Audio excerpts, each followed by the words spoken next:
Tom and I love to visit the Minnesota Landscape Arboretum, or really any display gardens too. Those spots are kind of heaven on earth for a couple of plant geeks like us.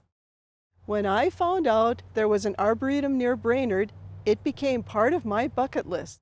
So I called Candace Zimmerman, the executive director of Northland Arboretum, and asked if we could come visit, and she said, sure.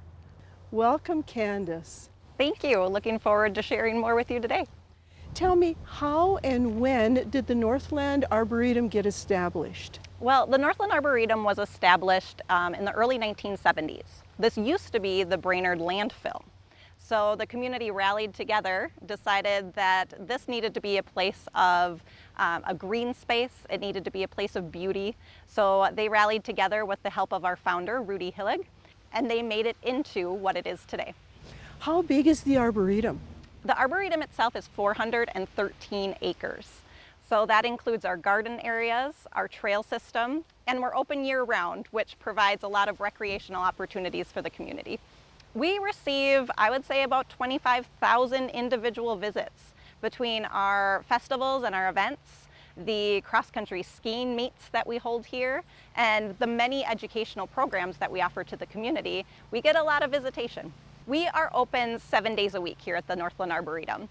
So during the week, we're open 8 a.m. to 4:30, and weekends 8 a.m. to 4 p.m., which will provide anybody who wants access to the ARB to have an opportunity. And then our trail system is available until dusk. We are a year-round facility, so anyone that is a hiker or a jogger using it during the warm winter months, and then being available during the winter with our cross-country skiing, just make sure that we are available to the widest audience that we possibly can. What are some of the different plant areas here at the Arboretum? We have over 24 gardens, individual gardens that we manage and maintain with the help of our volunteers. We also have a 12-mile trail system, and those trails get transformed into cross-country ski trails that are groomed, and 2 miles of those trails are lit. So it's a great opportunity, even during those winter months when we don't get as much sunlight, for people to come out and still be physically active right here in the middle of Brainerd. How big is your staff to handle this big Arboretum? We are a small but mighty crew, so we have 3 full-time staff and a total of 6 part-time staff that help in many ways. So from administrative to helping manage the grounds, but then we rely on a lot of volunteers to help us as well. And then during the winter months, the Brainerd Nordic Ski Club helps us meticulously groom the cross-country ski trails. And we have a really unique location right here in the middle of Brainerd-Baxter. We butt right up to the Paul Bunyan State Trail. So there's opportunities for bicycling and roller skating, and we can serve as a headquarters and a main stop for people that are using that trail system. I've heard about the fitness trail. What is that? The fitness trail was launched in 2015 as a part of a wellness campaign for the community. So the fitness trail is a system that has crushed granite, so very easy to walk, very easy, and it has wheelchair accessibility. And then there are 12 fitness stations around the fitness trail that help with stretching and strength training. And we see people out on that trail system all the time utilizing it. What's great about that system is that there is a QR code, and it brings you to an app that shows you exactly how to use that station and what parts of the body it's going to help you either stretch or improve.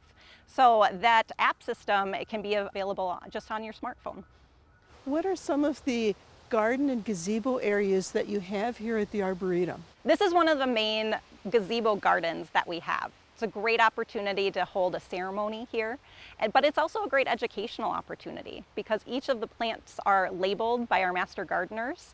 And then we also have main areas like our Holden gazebo, which is right next to the visitor center. Great place for a picnic lunch or to just kind of walk through as you're browsing the trail system.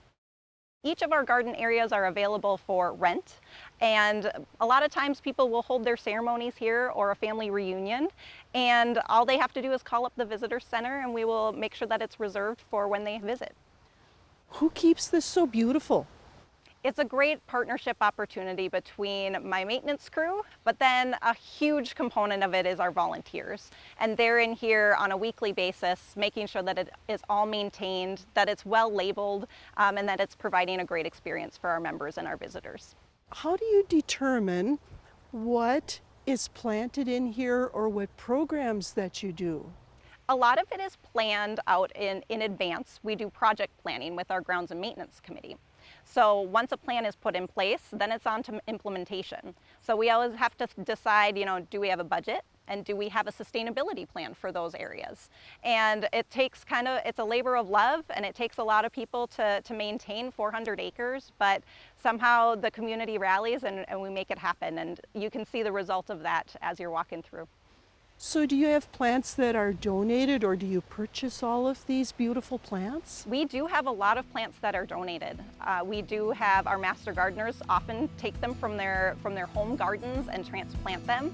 Some of them, they start from seed, and some of them are donated from landscape nurseries in the area. So again, it's this beautiful puzzle that's put together by the community.